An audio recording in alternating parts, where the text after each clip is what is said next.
everybody, and welcome to Jointly Speaking. I'm Barbara, your host, and today I'm very excited. I have a wonderful guest with me. His name is Nick Bergeron. He's a registered nurse, and we're going to be doing a lot of talking to him today. But I just want to make sure that everybody is getting their second COVID shot if possible, or wherever you are, and doing all the necessary things in life you have to do for this virus. I just recently got my second shot, and I did great. Didn't even feel them stick me, so that's how good it was. Had no after effects. So if you hear about after effects, just kind of pass it off. Don't dwell on it. It doesn't help you any. It makes you sick, so kind of forget about it. But it really has worked, and I'm all done with my shots now, so I'm going to hopefully be able to get out of here for a day. I want to go shopping. I'm dying to go shopping. But anyway, what I'd like to do right now is introduce my guest to you. And we're going to take an hour, take whatever time we have today. It's just going to be fabulous. And his name, like I said, is Nick Bergeron. Nick, good morning. Good morning. Thank you for having me, Barbara. Oh, thank you for coming. I'm so glad you... He even took his mask off, folks. We're really going some now. but I told him I wouldn't be able to understand his speaking if he didn't take it off. So, but it is true. The mask does filter your voice a little bit, and I'd rather have people hear you correctly. Thank you, Barbara. So anyway, so tell me, Nick, you're a registered nurse. I am. And who do you work with? I work with Summit Elder Care. Okay. And I'm in the home care department. So Oh, okay. a lot of my time is spent out in the community visiting people in their homes and nursing homes and assisted living. Now, when you say Summit Elder Care Home Care Department, do they have other departments? Because I'm not familiar with Sure that. do. So we're part of a PACE program, and it's a program of all-inclusive care for the elderly. And so what that means is we have multiple disciplines. We have nursing, we have a doctor, a social worker, home care, activities, and we all work together to come up with a good care plan for all of our participants and make sure that all their needs are met, more than just medical. Oh, very interesting. I didn't realize that. I mean, I've heard of you, and I know some of your staff and everything, but I know your building is huge. The one you have now, the new one, is gorgeous. It is. I love it. In fact, I'm trying to plan a party there, believe it or not, in the fall. But that really is amazing that they do all that. I had no idea. So now you specialize basically, or not specialize, but work within the home care. I do. And assisted living, I'm assuming, and permanent living facilities. The whole goal of our program really is to keep people out of the nursing home. So we try to keep people in the community, in their homes, in an assisted living, Great. but out of a nursing home at all possible. Yeah. Sometimes, unfortunately, it's inevitable, and Right. we come up with a safe plan to keep people at home. But yeah. One of the things I'm going to hit you with first, because we were talking about a previous coming on air, and I really find this very hard to accept and to take, is the fact that when you have, let's say, a family member in an assisted living, and that member is not doing well and probably should be transported to a newer facility, one that will care for them more and pay more attention, and yet the family doesn't want to do that. I don't understand why there isn't some authority or something that you can make them do that. I mean, how does that work with you people? Certainly. So what we always try to do is first collaborate with the family, present all the facts to our assessment. If we cannot come up with a safe plan and the family is not agreeable and wants to keep them at home, what we try to do is just keep a very close eye on them. Yeah. But my bottom line would be, if we ever feel like an elder is at risk in their situation, whatever it might be, we can make a report to Adult Protective Services. And there's one in every state. Oh, yeah. And that is not to get anyone in trouble, but it's to put another set of eyes on the case and to make sure that they're safe. Yeah, because sometimes I think one opinion is not enough. If you'll excuse me, I don't mean you're not good at what you do, but sometimes you need a second or a third opinion to verify that that person may need extra help, and it should be given to them, And that really concerns me. But now, when you come in, and let's say you come into an assisted living, and you come into the first time patient, what is usually the first thing that you do when you see this first patient the first time, or however you want to word it? Well, first thing is I look, Oh. because What do you look at? The wallpaper? Taking the whole situation. So there's a lot in that first second that you get when you walk into someone's home. Really? So much. Really? Whether it be the layout, whether it be the lighting, Yeah. whether it be the resources that they have available to them, equipment. Yeah. I'm looking at their safety and ability to get around their apartment, Yeah. and most of all, to be able to call for help if they need it. In order for somebody to live in an assisted living, you have to be able to call for help if you need it. Yeah. Yes. You've got to have your senses about the way. You have some cognitive, deficit. Oh, yeah. You have to have the ability to be behind a closed door. Yeah. That would be interesting. And the other thing, I notice you all say the same thing. I've heard other people talk about this, and you never mention the ability to get in and out of the building. And I find that to me, before I even go in and rent this place, would be the first thing I would say: stairs, ramps, elevators. I need to know what they would have to accommodate, say, my disability, if I had it that bad, which we do, but we won't go into that.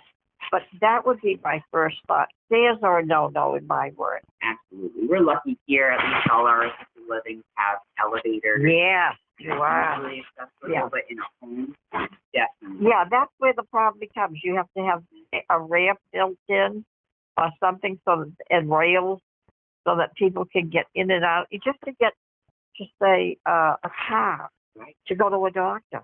And that's why it's wonderful to be part of Summit, because we have physical therapists Yeah, that can even do assessments on people getting in and out of cars, yeah, and a particular car. So if we want Yeah. to know your daughter, can take you to an appointment, we'll have you try to get into the vehicle with a physical therapist, see if it's safe. I'll bring my daughter over next Monday. Hopefully you don't have a truck. No, no, it's really funny. She called me, and she just got a new van or car or whatever you call them. I don't know. And she said, I don't think you can get in it. So now we got to figure out how to lift me into the vehicle on the front seat. I can never get in the back seat of a car, so it's always the front seat. So now we got to figure out if she can lift me. And I'm not heavy. I mean, I'm skinny. But even still, Right. You don't want anyone to get hurt. you don't want, yeah, exactly. If I slipped and lost my balance or anything, that would be a disaster for me. So that's something we're going to be looking at come Monday morning. So, yeah, I'm not too thrilled about it, but she seems to think it'll be okay. It's funny. When I get in a car, I can't get in it because you have to lift yourself up to get on the seat.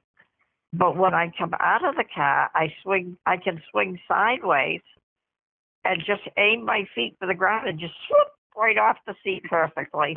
Have no problem doing that. Just getting in. It's the getting in. That's the disaster area. But I mean, that to me is really more important than maybe the household. And I know that sounds weird, but in your house, most of your household things are set up for you anyway. Don't you think? I mean, you have your regular chair with the arms, or you have a recliner. Yeah. And Tubs can be interesting. It's a whole other challenge. oh yeah, forget the tubs. Walk-in showers. Walk-in showers. That's the way you go, kiddo. And now, of course, with the walk-in showers, they can put a bench in there, and that would be convenient. I think people are getting away from the tub areas. I spoke to a friend of mine, and she said she recently bought a home, and she's younger than I am. And she said, and you know what we did? She said, we were thinking of you. She said, we switched out all the tubs. Great. All they did was pull out the tub and just tile the bottom of it, Oh, nice. and the piping is all there and everything. Yeah. She said we can fix it later if we want to, but we just put in tiles that kind of match. And she said we left it for now, so at least we've got all walk-in showers. Great. That makes it so much more convenient. Oh yeah, and the fact that she didn't have to tear the whole bathroom down. Right. You know, she just took the tub out. I thought that was amazing. You live and learn. But I mean, those are things that are more, pressing for me than sitting at the kitchen table or the living room, getting in and out of your house, getting in and out of your car, and your shower. I think those are the three I would feel that would be important for anybody with a disability, I mean, I don't know how you feel about that. But. Absolutely. So, anyway, go back. I'm sorry. I went off on a long foot again. I tend to do that. But we were talking about new patients. Do you automatically have to do anything specific usually with a new patient when you first see them? We always go in the first month to meet all of our new participants. Right. Every discipline has to go out to their home and meet them. And we make sure that they're safe, bottom line. Things that you had mentioned, their ability to call for help if needed. But we also set up services for them. So part of my job is to identify what type of personal care do they need help with, what kind of household chores do they need help with, and I'll set up the services for them with a home care agency. Oh, okay. And then, so and there's a good question, and I think some people might want to know this. Do they get to choose the home agency, or is it your choice? It would really be up to Summit Elder Care. Oh, okay. What we're trying to do right now is we've shifted a little bit with COVID. So we have a day center where people come and spend the day in the program. Yeah. But with COVID, we've really only been having about 5 people come to the program. And you serve them lunch, I understand. That we do. That's pretty good. And it's always a hot meal. Hot meal. Boy. Yeah. I'll be there for lunch tomorrow. I'm sorry, I like my hot meal at noontime, not dinner time. Oh yeah, that would be. But no, but I think that's great that you have that, and I've seen the facility, and I have to tell you, I think it's fabulous. I'm really excited about it. Unfortunately, we have such a great facility, but you don't have everyone coming in like you like. Because it's because of COVID. I mean, they got to understand. You can't group them in. Right. But you're still doing exams in there and therapy in there, I know, because the girls have told me. Yeah, we're still doing all those activities. The clinic is open. Yeah. But we've taken a lot of our staff that's been working in the building and now sending them out into the community. Yeah. So we have about 10 health aides that work at the site. Oh. And now we've been sending them to supplement the home care. So any home care we haven't been able to fill, we've been using these girls to go out in the community and add a little care to people's lives. I'm going to ask you a question. How long have you been with Summit? I've been with Summit for about 3 years. Oh, how nice. And I worked for about 7 years in nursing homes before that. Oh, okay. Have you ever worked in a hospital? Just curiosity. No, I've never worked in a hospital. Really? No. Boy, are they missing something. Yeah, you'd be great at that. Unfortunately, when I graduated, there was not a choice. It was really difficult to actually Yeah, I can imagine.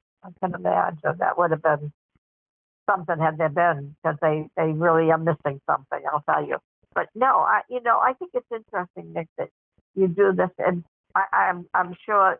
Do you find it harder, in a sense, to go from place to place? I mean, it takes up a lot of mileage time. It does. I think half my time is spent in the car. Oh, So I would say that would be my one downfall. However, I try to spin it in a positive light. It gives me time in between to process. Well, that's true. The visit, to think about, organize my plans for the day, and I try to be productive in my time in the car. Whether it's you can do it like a recorder or something. Record stuff down. That could see where that would be handy. But is there any? How do I put this? Is there any deadline? I hate to say that word. As to how long Summit will look after somebody? I mean, is there something that you'll say, see you later, buddy? Well, our goal is to care for people through the end of their life. However, sometimes people feel that Summit's not the right fit for them. They have an agenda, say they want their loved one to be in a long-term care facility, and Summit doesn't feel like we've exhausted all of the options of keeping them in the community. Right. Often we will tell the families, you have an option to disenroll from Summit and pursue long-term care or whatever your plans are separate from us. Yeah. And I mean, that happens. That we're not the right fit for everybody. Right, right. Do you feel that some people, I think I would be a terrible person to be in that situation, in a sense that I feel great. Oh yeah, I got a bum leg right now, so what? But if that leg gets better, why can't I go off and try and do? I know I can't. Yeah. But I'd like to, But does that mean I should quit trying? Because absolutely not. Yeah. We have a lot of people even in their upper 50s that are part of Summit Elder Care. Really? We do. Oh wow. Yeah, at least 55. Okay. Oh, you have to be 55. Okay, that's good to know. Okay. But we even have some people that don't really use any home care services, that are relatively independent. Right. And we enjoy taking care of them just as much as the people that need all of these services. And give us more time to get to know the person, develop a relationship. Yeah, yeah. And I would think that would be crucial if you could, like, if they could come to, say, Summit during the daytime just to socialize with everybody, do games, whatever you do there during the daytime, and get to know you people so that when they do have an issue, they're more comfortable. I know from my standpoint, I think the hardest thing is when you have to have new staff. I mean, let's be honest, I've been here in Massachusetts for a year and a half to almost 2, and the shock from Florida, wow, wicked. And it's getting to know everybody and feel comfortable with them. I'm always afraid if I say something, like say to you, I might say the wrong thing and get in trouble, or I might lose the benefit of something by not asking. It makes it very difficult for the individual when they first meet you. I mean, if you think it's easy for us, the patient, it's really not. That's a great point, Barbara. It really is. Relationship so important. Oh yeah, yeah. I believe if you come in and you're wearing your lovely green sweater that I like so much, that just perked me up the first day I saw you, and that was perfect.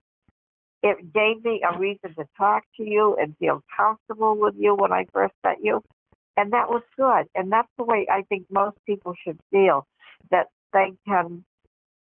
I want to be able to tell you everything. And I don't mean how many times I had sex last week.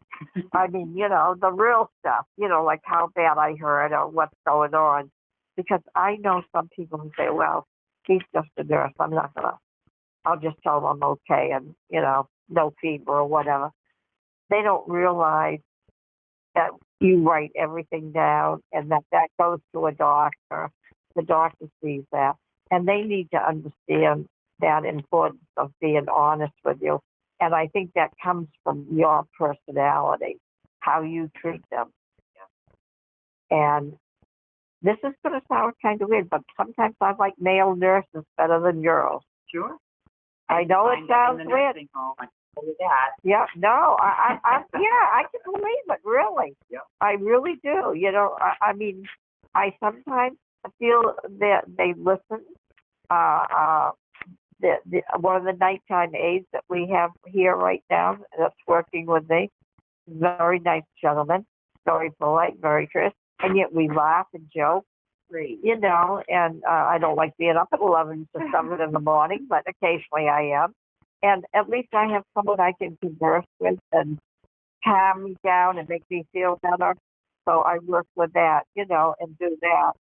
So I think that's good from a standpoint from that area, And but I think as a patient, you've got to be comfortable with the people you're working with, even your doctors. That's true. Yeah, yeah. So important. Yeah, I remember an orthopedic surgeon I had in Florida, and we just became good buddies. He wouldn't operate on me, but he'd check on me every 3 months, and we'd chit chat and go that way. And he'd say, "Okay, Bob, go to Boston." He would tell me. He kept tabs on me that way, and I so appreciate him for that because I think that's such a rare commodity. Because I've had experience recently that I'd rather not have. So, but anyway, back to you. We're talking about you, not me. Sorry, got off on the wrong foot again, but we got plenty of time, so that's what I do. No, I like making the show casual and just chit-chatting. Oh, Nick, just to kind of change from medicine to whatever, what do you do for excitement on your off time? Ooh, I love to bake. Oh. I love to bake, and cross stitch is my new hobby. Oh, cross stitch, and I'm into quilting, so that's good. Another thing in common. Yeah. I just didn't realize how much work it is. Oh, yeah, cross stitch is very difficult. Do you have the cross stitches already imprinted on your fabric? No. Oh. I have a separate grid. Oh, you have the grid. Yeah. Okay. Yeah, that's tough. And I picked a very difficult scene. I didn't know what I was getting myself into. Yeah, you should have done something easy first. Yeah, that's the hard part with doing something like that. You got to start simple and then go on. It's just like, even with my quilting that I'm doing press-on taping with, I've made mistakes that I can see, but I think now I figured out what I've done wrong. So hopefully on my next one, I will do better. But yeah, and it takes up the time.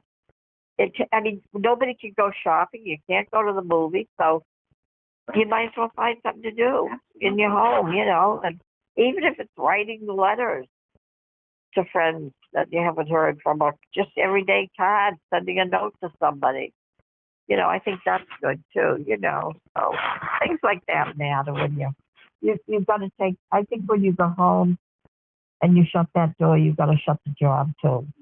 You have to decompress. Yeah, decompress, that's a good word. Yeah, so tell me more about your job. What else? I love my job. Honestly, I got a promotion in the last 6 months to home care manager, so this has been a whole new wheelhouse for me. I've never been a manager before. Very good. Congratulations. Thank you so much. So now I have He didn't even tell me about it, folks. Well, I saved it for this. Thank you. But it's been wonderful. I've had to... Now, as manager, do you hire more people then? What are you doing? I'm working on it right now, actually. Oh. We are looking for another nurse for the home care department. I'd be a good nurse. You know that, Well, really. I'll interview you now. Yeah, only I have the technical info. But no, I think that's great. We have a lot of need out there right now. Since we've shifted with COVID and taking care of people more out in the community, we need more resources. Yes, that's true, yeah. I can see where that would be a big issue. But now, as manager, does that mean you won't be visiting patients as much? No, I still have a panel of patients as I did before, so good. Nothing really will change except they just added on a few responsibilities. Oh, very good. Well, congratulations so much. I think that's wonderful. And you deserve it, believe me. I know you work very hard at what you do. Very definitely, folks. I appreciate it. No, I see you coming and going, and you're always trying to get things done, and you don't lollygag when I see you, right? So it's a passion of mine, really. Yeah. All my life, I just knew I needed to take care of people. I didn't know how or doing what. That's interesting. So I actually went to school for 3 years to be a Catholic priest, and I was in the seminary. You're kidding. Yes. And I went to Our Lady of Providence Seminary in Providence, Rhode Island. Oh, my gosh. And that's where I decided nursing was more my call. I was meant to care for people physically. Well, you could see the real quick improvement, yeah. I brought that piece with me, the spiritual, yeah, but that's good. Piece. Yeah, but I think that would be good for a background to keep your momentum, but also keep your stability for you in what you're doing as a nurse. I don't care whether you're a nurse or a doctor, or PT, OT, CNA, whatever. You're dealing with sick people all the time. And I think you have to have a way of coming out of that at the end of the day and letting go, not hanging on to it. It will eat you up. I would think that would probably be the hardest thing for you people to go through. Because you do hear some people say they have a hard time sleeping. Honestly, I don't. I have a very easy time sleeping. Oh, really? I've learned how to do that switch and not internalize, and I give as much as I can, but I know I've done that at the end of the day. There's nothing more I can do. Yeah. So I think because of realizing that, I'm able to kind of shut myself down at the end. Yeah. Which is good. It is good. I suppose you see yourself doing this the rest of your life. Honestly, Barbara, I would love to change. I also have another dream because I love baking. Oh yes, the baking. I do too. And I don't like opening package mixes. I like starting from scratch. Me too. Well, that's the way my mother taught me. We were brought up that way. Someone says, "Are you going to buy a box of turkey dressing?" Are you kidding? Yep. I get the breadcrumbs and hide them all year, and then I crumble them up. And there's something nice about that. Yeah, there putting really your heart is. Into something and then seeing the results at the end. Yes, there really is. And I think that's good in your field, baby. Sure. For you, where you're the nurse, seeing an end result when you bake something kind of says, hey, I had nothing to work with, and I got something, and I finished it, and it came out. Right. Yeah, that's really, that cooking would really go with you, yeah. When do I come for dinner? I'm always looking. Homemade food, oh, God, that's so rare. Yeah, then. Yeah. Well, I was just showing you, as you know, the lunch bag. So sweet. I just found something. If you are in a facility, or even in your home, this works. Or if you're a school teacher, it would work, or a nurse, anybody. If you work, it's a lunchbox electric heater for your food. Don't ask me how to explain it any other way. I just found it this morning, but I found it on Amazon.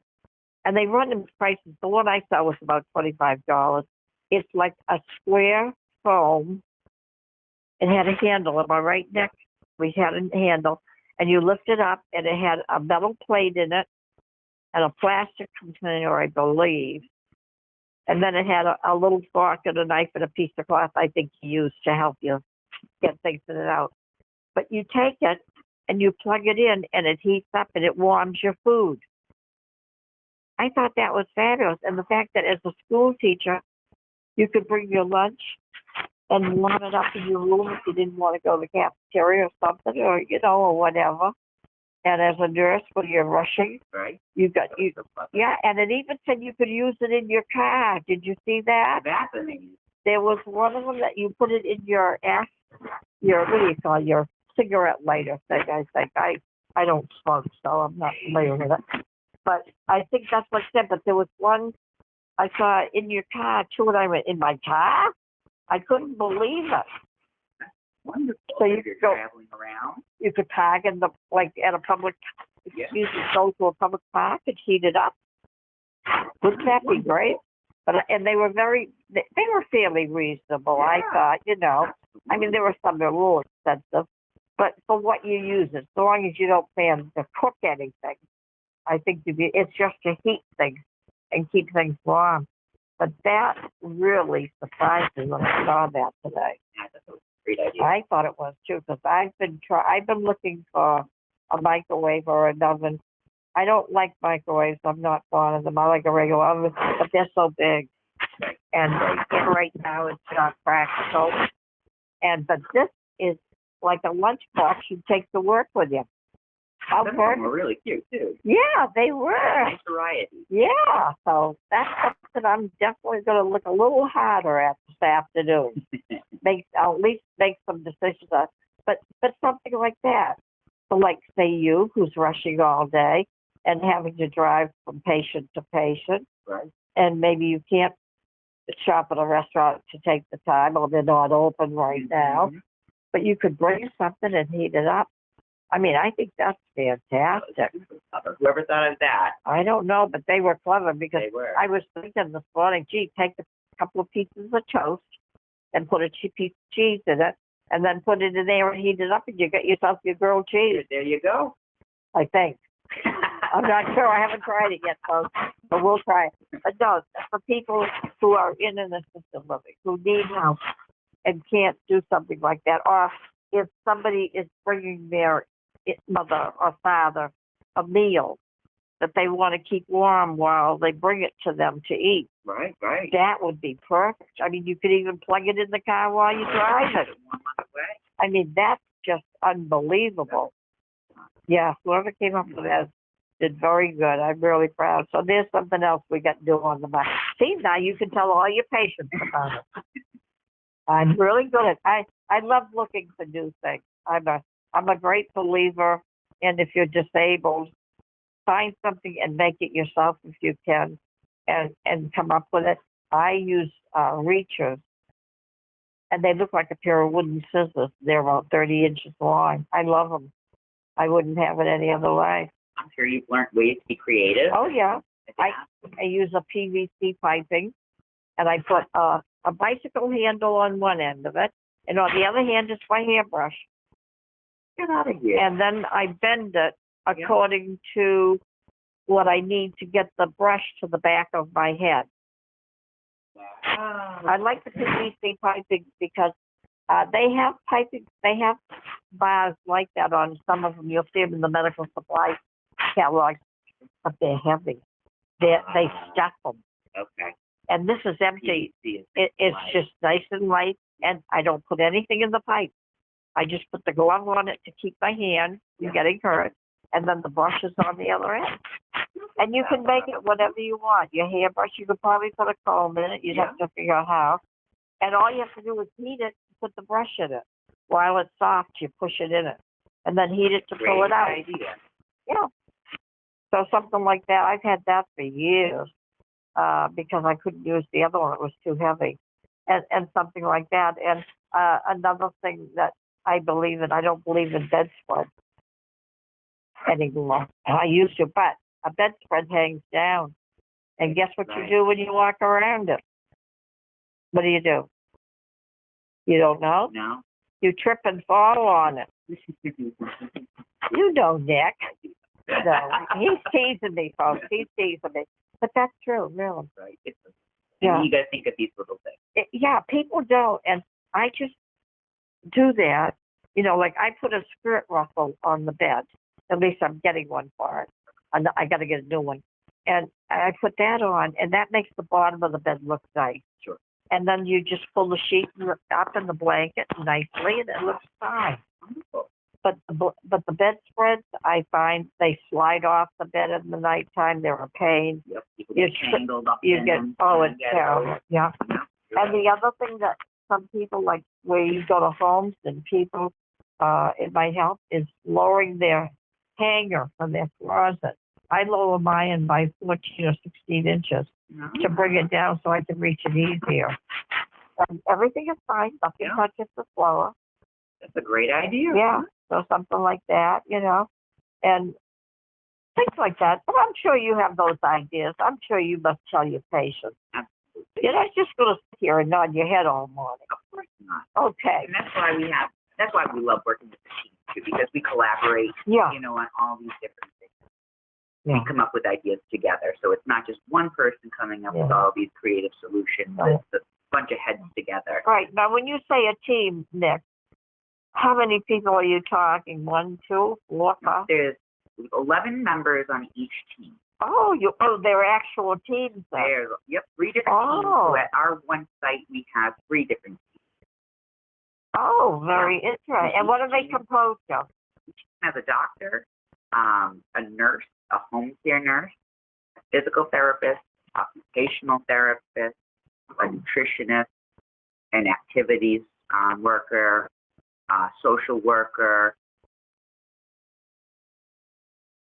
We have a transportation coordinator that would for be the office, and then the site director. And then you ought to have a patient. Imagine. Wouldn't that be great to get a patient to come in and work with you once a week or something like that? That would be. That would be That would be. excellent. We used to have more councils when we had people coming to the day center. Oh, yeah, I'm sure, yeah. You know, when we used to have different locations getting together and having like committees of their own. Right. And since COVID comes, yeah, that's a really, lot of things have changed. Yeah. Oh, COVID got everybody in, but I don't think it's for the bad. I really don't. I'm not looking at COVID as a bad thing. I mean, I think we're trying to save lives here, so I don't have any problem with it. I really don't. Healthcare is constantly in change. Oh, yeah. It's never stagnant. But I would think if you had somebody in there as a volunteer to maybe just, listen and say, yeah, if I have that issue, that might work, and maybe experiment and get ideas. Absolutely. I think that would be excellent. We used to have a couple of elders that used to volunteer on a regular basis. They used to come in a couple of days a week for short days, and they would go around and they would do people's nails. They would tell them stories. Oh, that's right. Activities with them. But I mean talking about people when your group is together, about how can you make it better for them? How much can they access things? That would be fun. It would be. And I got all parts. When it comes to HIPAA, and information. But you don't give a name. So long you as could keep it general. You could keep it general. You don't have. General. You wouldn't have to give a name while say I was there. Yeah. Or anybody, and then when they leave, then you could talk more if you need to. But you could certainly name the type of problem and talk about how you could work with it. Well, maybe that's something that we could work on, Barbara. Right? We can bring that to I the would love table that. And... I would love that. I mean, I'm always looking for ways. I mean, I've had a problem long enough, 62 odd years.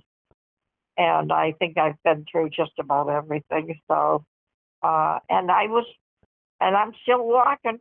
Right. So, maybe not at my best right now that I was, but I've had to go through all the different changes. I remember even having an electric power chair at one point.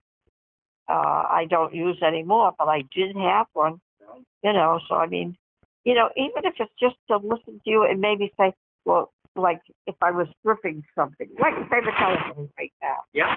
It's a cell phone, but I need something to hold it with, just to stick my finger in so it won't fall.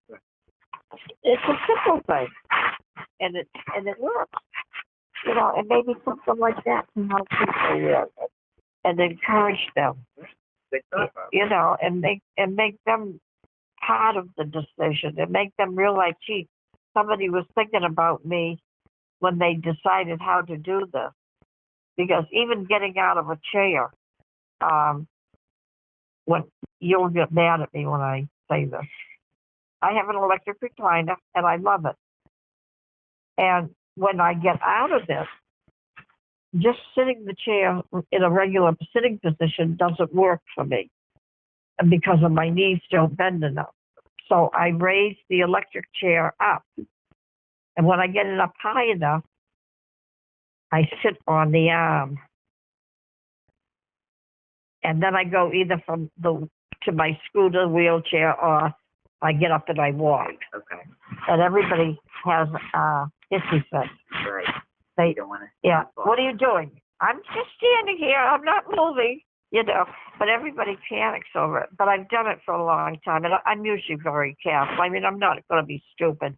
Right. I could see where it would scare somebody who hadn't seen it. But it's only another level to getting up. The only bad part about it, there's nothing to grab when I go from the chair to the arm. That's the only thing that's bad. And it's I won't say that on the radio. But anyway, bad idea. Well, you should see some of the ways that people learn to adjust. Oh, you would be amazed. Sometimes we see and we're like, oh boy, yeah, that's dangerous. But, we have to think about it from the person's perspective, too, that they've adjusted and acclimated. Probably been doing it for many years. Yeah, and just like closing your car door. You can do it on your own. I buy half-inch cording, like you use in your curtains or something. It's soft. Yeah. And I double it. I make a slip knot. and I slip it into the door handle Yeah. and make it long enough so that when I get in the car, the door is wide open. And of course, if I reach out, I'll land on the ground. So I sit in the chair and I have the rope, and then I just pull it. There you go. And I can take that anywhere I want. I have several of them, or I did have, and I would keep 2 or 3 handy so that I could, like, if I went in your car, I could sit in the passenger side and do the same thing. And people can do that. People have, they just don't realize they can think of ways to do it.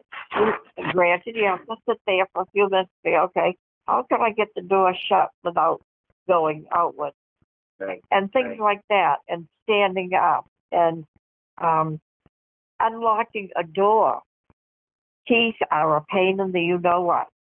They're small, and if you have trouble with your fingers, it's not going to work. So you put it on a permanent key. I put it on a large ring, a larger ring, about a 2.5-inch ring. Yeah. Slide my fingers in through it like that, and then just turn it. Now you could make something a solid and grab the solid piece and probably do it the same way. But there are all kind of ways to open that door to get in and out of your house. You don't have to depend on somebody else. See, I never told you that. No, I love it. Yeah, but that's how I did I it. think you could help other people. Yeah, with. and the car door is the same thing. When I was driving up until last year, I always had the enlarged key, pushed the key in, and got the ring, and just turned the ring, and that opened the door for me. I love it. Yeah, Love it. but there are things that people don't realize they can make, like the ring. It cost me probably $1.50 to buy it. That's nothing. No, but it made your life so much more easy. It gave me my independence. Right. And I was able to still do. And I didn't have to call somebody to come help me. You know, the only problem I had is when you get in your car, make sure the mirrors are where they're supposed to be. My kids have a bad habit. They didn't know where to put them back. And I'd have to sit there. But I found a reacher that would help me to push it, an extra long handle. Yeah. And I learned to do that. But I always made sure my car seat was everything was set before I got in the car. I also, when I got in the car, made sure if I wanted the radio on, I had the radio station set. I made sure the headlights were on if I needed them on. I made sure everything was where it should be before I started driving. Because once I was driving, I never took my eyes off the road. Never. You'd never see me. And I drove probably most of my whole adult life disabled and never had an accident. Look at that, Barbara, huh?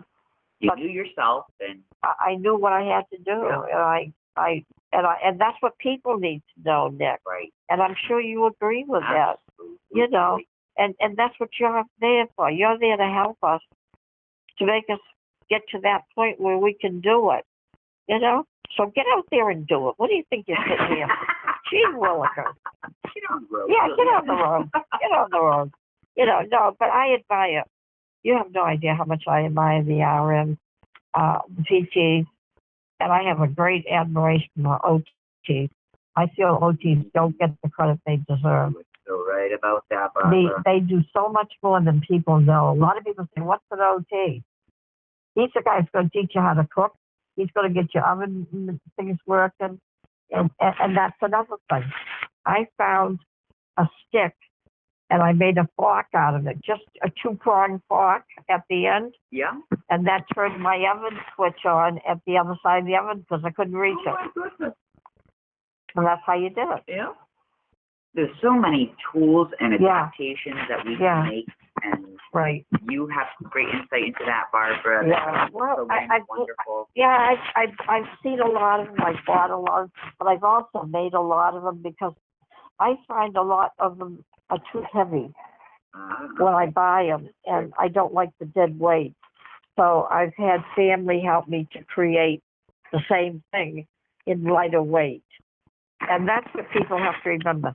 If you have something you bought and it's heavy, then ask a family member to find a way to make it for you maybe with lighter wood, lighter PVC, whatever it will take, do it. And that'll work. And slacks, people have trouble putting slacks on. Use your reachers. That's what they're there for. There's all kinds of, and and like, like they said, the OT doesn't get the credit. They really don't, Nick. I feel bad for them. They don't. Because they do your clothing. They help you with all of that and your cooking. I mean, they work, basically, I believe the term they like to use is waste up. Am I correct? Yes, Yeah. you are correct. But they're my right-hand people. Whenever I get into a pinch and need to come up with a creative solution, they're usually the first person I go to. Yeah. They are very creative. I find them invaluable. I mean, you just can't. I don't think you can put a price on them, really. And at our site, they're really become experts on dementia and Alzheimer's. Oh, really? So they've really been helping us develop a good program. Oh, that's interesting. On people how to approach people with dementia and how it progresses and how to change the way you care for them. Yeah. They've really given us a lot of insight and education on that. That's a good idea. And it all came from an occupational therapist. Her name's Tifa Snow. And she's famous all around the country, and she's come up with a program on how to approach people with dementia called the GEMS program. And it's online, and you can Google search Tifa Snow, T-I-P-P-A, Snow. Wow. She's fabulous, and she's got some great solutions and practical tips that kind of relate to what we were talking about today. Yeah, and that's good. That's what they need. Yeah. Videos. I will. Her name again? Tifa Snow. Tifa Snow. That's an unusual name. Fabulous. So you gotta be. Energetic. Yeah. So smart. I really believe if you're an RN, PT, and OT, you gotta have the personality for it. If you came into it just because it's a paycheck, go find another job. You usually can tell right off the bat. Oh yeah. Unfortunately, and that's sad because you're not only hurting the patient, you're hurting yourself. You're not happy doing your job, so that's not good. But personally, I've yet to run into one maybe, but I really can say, I've even had a physician, what do they call them, a resident, get kicked off my case. Well, he was wrong. And he wouldn't leave my room and wanted to do a procedure, and I rang the nurse, and I kept saying no, and he kept saying yes. And I told him what was going on. I said, you get my doctor here now, or get him on the phone right here. You don't leave my room, because I didn't want to, I had no room. Gotta be your own advocate. Oh, it was sure. Yeah, no. Yeah, you really have to. If you don't think something's right, ask. It doesn't hurt to ask, and they'll clarify it. And that's where I think patients make a mistake. They say, he's a doctor, I'll do what he says. I don't agree on that. It's your body. Exactly. You need to know what's going on, what the precautions are, what may be the effects from whatever is being done, and how long it's going to take, and just deal with it, Like, if it's going to be 2 weeks, okay, so it's 2 weeks. That's no big deal. You can live with that, and do it. But it's better than to be every day, oh, God, how much longer, how much. Right. It makes you miserable. And you're the one that's supposed to be feeling great as a patient. That's true. I think it's oh so true. So tell me, what are you looking forward to? Besides COVID being over, yeah, in the snow, I'd love to be down in Florida. No, you wouldn't. Only the West Coast. No, what am I looking forward to? I love Florida. I'm looking forward to continuing my career and continuing to grow and learn. Yeah. And you do great, Nick. I love what I do, so I'm just thankful every day. And ladies and gentlemen, I want you to know, as an RN, I have the greatest respect for this gentleman. He's just as he is now when he's with a patient. He's sociable, he's pleasant, he's easy to hear and listen to, and that's what you want with a nurse and an OT and a PT. I really really and truly believe that you have to have somebody that you're comfortable with so that you I can do it. appreciate that. I learned that from my family and Oh, from yeah. a family of nurses. And Oh, yowza. yes, ma'am. That'll do it. That'll do it. But it's true. And you know, there's an expression, you get so much more with honey than you do with vinegar. I do agree with that. I think it's an old saying my mother taught me, and I really do believe that, you know. And I often think of my mother, and I never, you know what, I was trying to remember the other day when she yelled at me. You know, she never yelled at me. Get out of here. I'm serious. And she never spanked me. That I can remember. She disciplined me. Oh yeah, I got into trouble, but she disciplined me. She handled it a totally different way. That's impressive. I was amazed. And you seem to turn out all right. I think I am. No. I think I am. You know, but to me, that's amazing for a parent. Isn't that amazing? Yeah, and I hadn't even thought about it till the other day.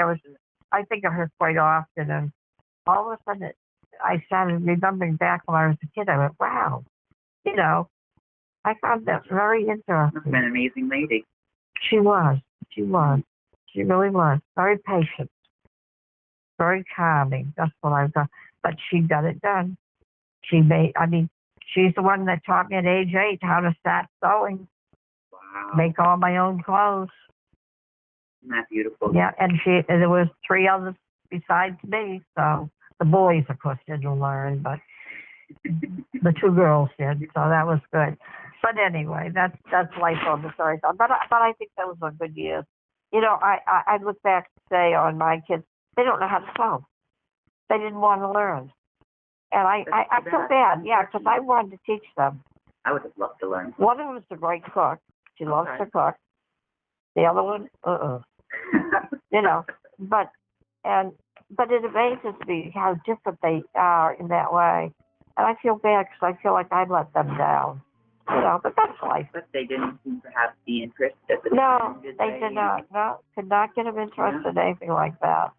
And of course today everything's computers, which I resent. I'm with you, Barbara. Even though I'm a young person, I'm not. Let them have the computer for an hour a day. That's my answer to parents. And that's it.